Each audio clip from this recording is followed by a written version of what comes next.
Hi there, welcome to another online RE lesson. I hope you are well. We are looking at the slightly less cheery topic of the crucifixion of Jesus today. Sorry to bring a slight dampener to your day like this. You should have, hopefully, if you've read the description on Show My Homework, you should have a small picture of the crucifixion of Jesus. Now you can choose whichever one you want for that. But that needs to go in the middle of your book. Okay, I want to work this lesson around a picture. I feel that where we can, certainly within kind of Christianity, using artwork is really helpful as a way of understanding more about the topics that we're studying. And the death of Jesus is one of the most painted events in human history. So you are not going to struggle to find a decent piece of artwork that you can put in the middle of your page. If you can't print it off, if you can't print off a picture of Jesus, don't worry. Could you just draw a cross in the middle of your page? Not like a cross like that, but a cross like that, okay? And you want to have, don't put Jesus on it, don't mess around with it, all right? Just draw a cross in the middle of your page, and maybe a little bubble around it, and that's going to be kind of your center point, okay? And you're going to need that for this lesson. So if you haven't done that, pause the video, go and get a painting, or draw a cross and put it in your book, okay? That's a starting point. Then, once you've done that, we're going to work around this cross or this picture to consider what you already know about the death of Jesus. Now, I'm fully aware that I'm here and you're there, and trying to do any of this kind of assessment for learning is a bit tricky at the moment, but I think it's really helpful that we still get into the habit of thinking about what we know already, and obviously different people will be at different levels in terms of kind of knowledge about what happened to Jesus on the day of his death. Some of you might have been to church, some of you might not have been to church, some of you might have heard stories growing up about his death, some of you might not have done. Okay, so just consider what you know already. I'm going to point you in certain directions regarding certain topics. Okay, so pause it whenever you need to and jot down whatever you do already know about the following topics. So first of all, how? How did Jesus die specifically? Okay, we know he was crucified, but what was the cause of his death? Do you know? What do you know? Write it down. Why? Last lesson, I asked you to watch a video and I asked you to make some notes about why the Romans and the Jewish leaders, the chief priests, wanted Jesus dead. How much of that can you remember? We will go back over it today. Where? Where was Jesus killed? We know that he was born in Bethlehem, but where was he killed? Who? And by that I mean who was there? Who killed him? Who was he killed with? And who watched him die? What? Specifically, what happened? What was crucifixion? What was it in terms of the traditional method of punishment? What happened to someone who was crucified? It links a little bit to the how, but we're looking much more general here about what crucifixion was. How is how Jesus died. What is what happened to people in general who were crucified. And finally, when? Do you know when Jesus died? If so, write it down. And once you've done that, if you want to have a look at the challenge on the right-hand side, for Christians, it goes without saying this is a phenomenally important event, okay, in Christian history. We're not going to dig too much into kind of the Christian aspects of this today, but if you can begin to think about why it's important for Christians, I would encourage you to have that in your mind as we're going through the next few minutes. So, today's lesson, and we're going to split this into two different lessons. So today we're going to start looking at why Jesus died. We're going to link it back to last lesson, the Romans and the chief priests, and linking it all together. But we're also going to look at how Jesus' death influences Christians today. Now, we might not get onto that today. We might look at that next lesson instead, but that's going to be an overall objective that we have for this kind of topic. It's really important that throughout our studies of Jesus, we link the events in his life to the belief of him being the incarnation and the Son of God. Okay, the incarnation being God in human form, so fully God and fully human, and him being the Son of God is that he was sent to earth by God, being part of the Trinity, to in some ways save humankind. And we haven't really looked at the idea of sin and salvation very much yet, and we will look at that in a few lessons' time, and we'll link it back to this. But it's important that we begin to understand how the crucifixion of Jesus for Christians proves that he is the Son of God, and why that's important later when we look back through the eyes of salvation and sin. And finally, throughout this whole scheme of work, looking at Jesus' birth, his death, his resurrection, etc., we want to be able to evaluate that key skill in RE of evaluation. What is the most important event that we've learned so far? Is it his birth? Is it his miracles? Or is it his death? Is this event more or less important than his birth? And why? Okay, that's the kind of the final point we'll get to. Again, we won't really get that done today. So today is mostly about objective 1 and objective 3. Okay, so to start with, let's get some of these answers for the starter, and please add any information that you have got. So how? Obviously, Jesus was crucified, okay? But the cause of death, commonly people think the cause of death in crucifixion is blood loss, because nails are put through your wrists and through your ankles, and people think that you bleed to death. That's not true. In crucifixion, the actual cause of death is what's known as asphyxiation. Okay, now that's a posh term for kind of suffocation, or more accurately, drowning in midair. Okay, so what happens in crucifixion is that and actually I'm going to stand up and I'm going to show you this, and if you can do the same as well, then please do. As you can see in this picture, when someone is crucified, their arms are laid out side to side, but their arms are laid out, as you can see on the picture, just above their lungs. Okay, so if I move to the side, you can see my hand is actually positioned above my rib cage and above my lungs. Okay, what I want you to do is I want you to start standing. I want you to have your arms by your side. Okay, I feel a little bit like Joe Wicks doing his morning workouts. Have your arms by your side, all right, and just take a minute to breathe in and breathe out.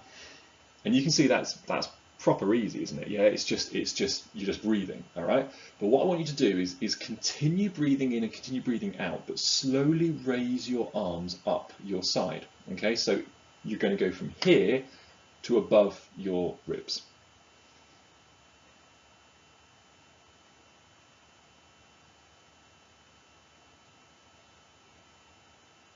Now you can see that when you get to this point, it's not impossible, but breathing in is a lot harder than breathing in when your arms are down here. Because with your arms being here, you're applying pressure onto your lungs, which makes it a lot harder for them to get oxygen in. Now imagine that you're like this, but you can't ever put your arms down. And in fact, your wrists are nailed to a wooden beam, and so you're effectively hanging by your wrists.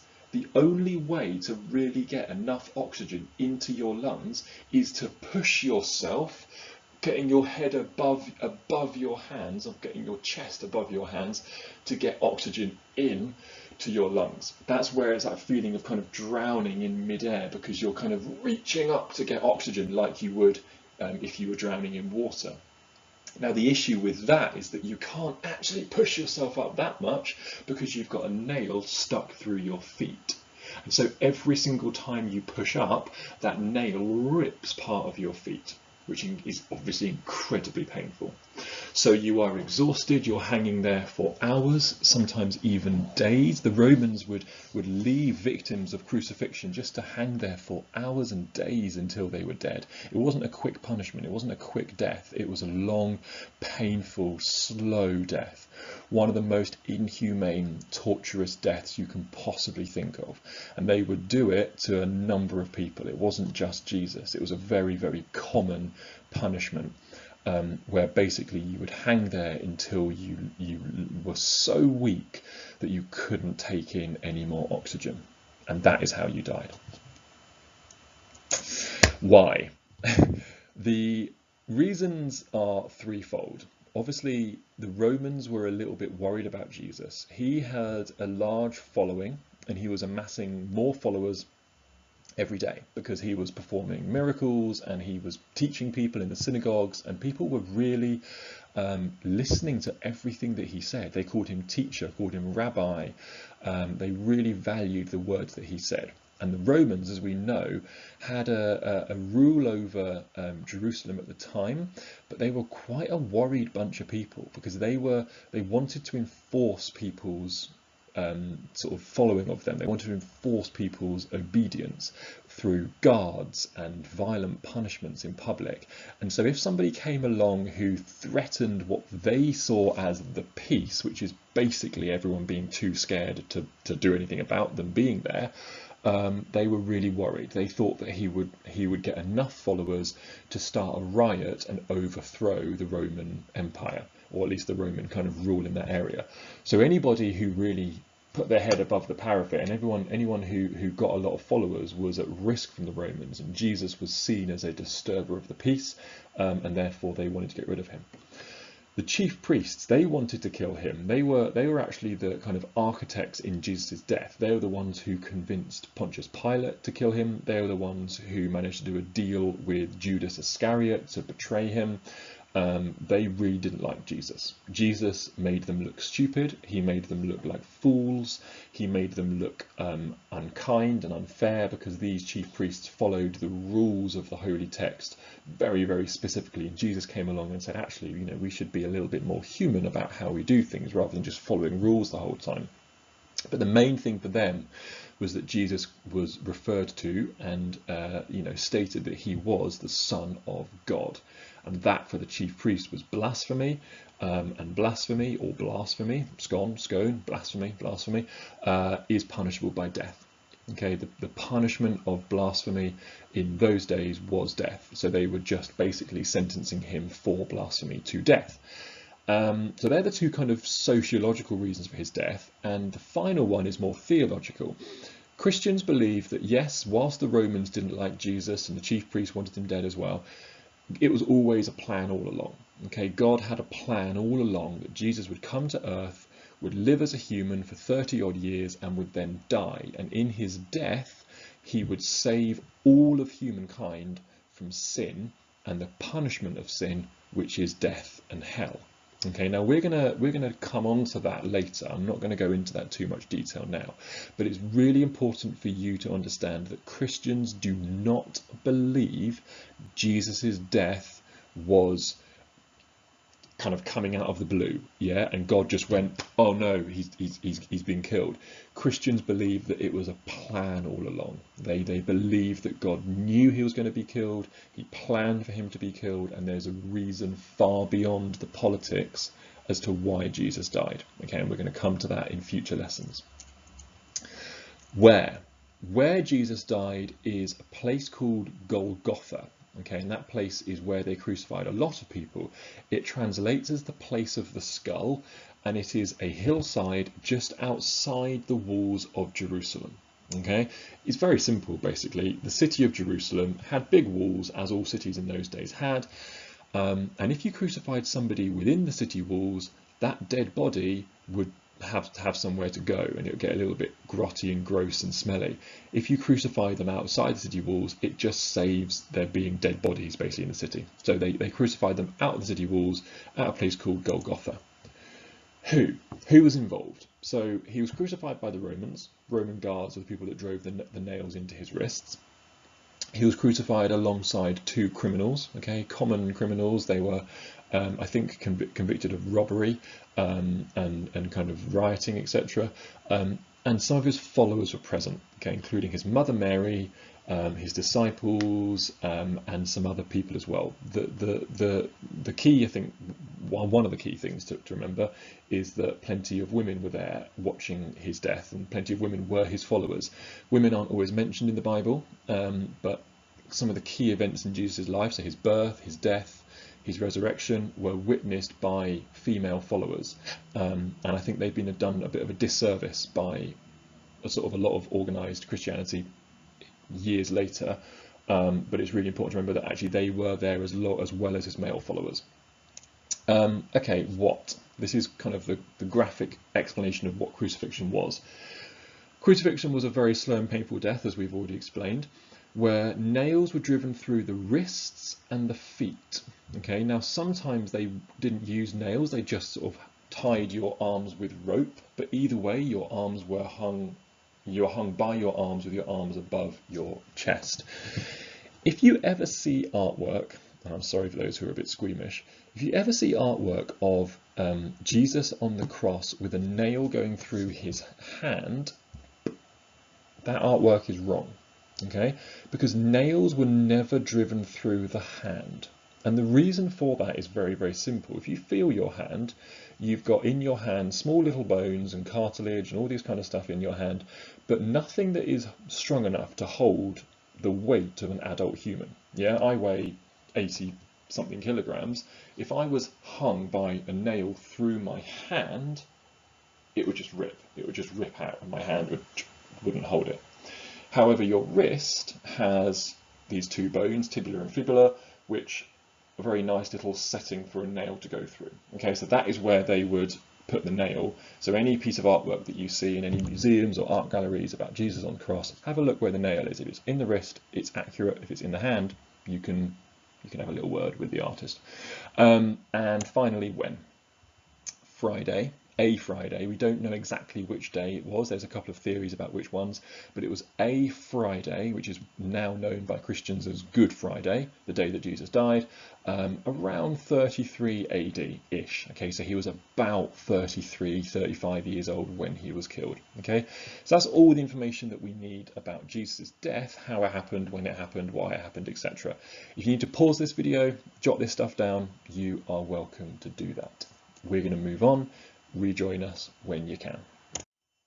Okay, I'm going to put a link in the bio. It's probably there now, isn't it? Because that's what YouTubers do. That link is going to take you to a video. That video is an anime of Jesus's crucifixion.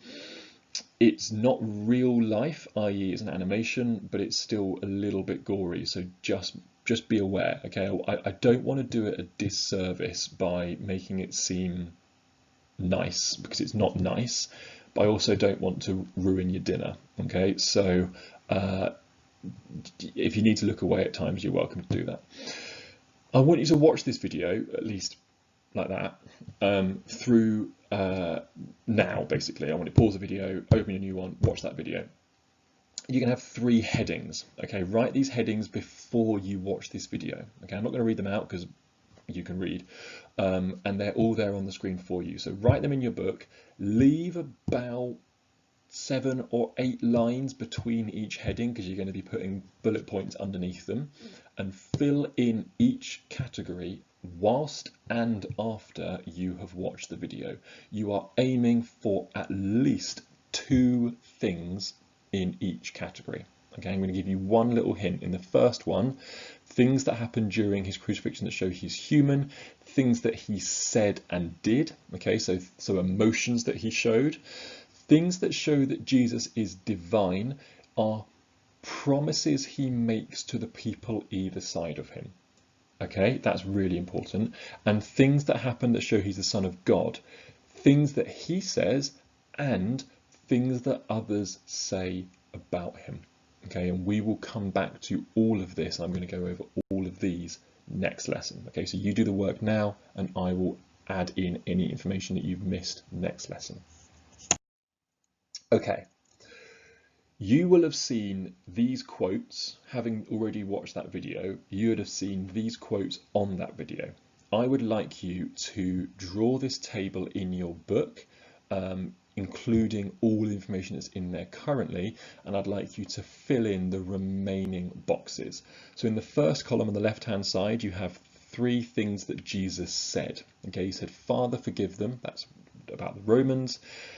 You'll be with me in paradise, that's to the person he's crucified next to, and my God, why have you forsaken me? And that was him speaking to God the Father.